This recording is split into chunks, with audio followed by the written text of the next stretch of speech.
महमूद गजनवी का गुलाम था अय्याज। अय्याज का जो बेटा था उसका नाम था मोहम्मद। महमूद गजनवी उसको जब बुलाता कहता मोहम्मद बात सुन। एक दिन महमूद गजनवी वॉशरूम में था, उसको पानी की हाजत हुई। उसने आवाज दी, ओ अय्याज के बेटे इधर आ, पानी ला के दे।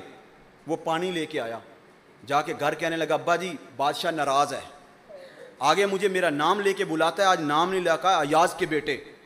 अय्याज कांपता हुआ बादशाह के दरबार में पहुंचा, हाथ बांध के कहा बादशाह सलामत कोई गलती हुई? कहा नहीं।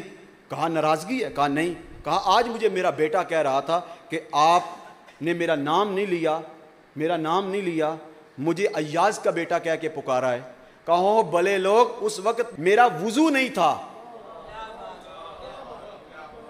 उस वक्त मेरा वुजू नहीं था, मैं बावुजू नहीं, इसलिए मैंने उसका नाम नहीं लिया, क्योंकि उसका नाम मेरे मुस्तफ़ा करीम के नाम पे नाम है।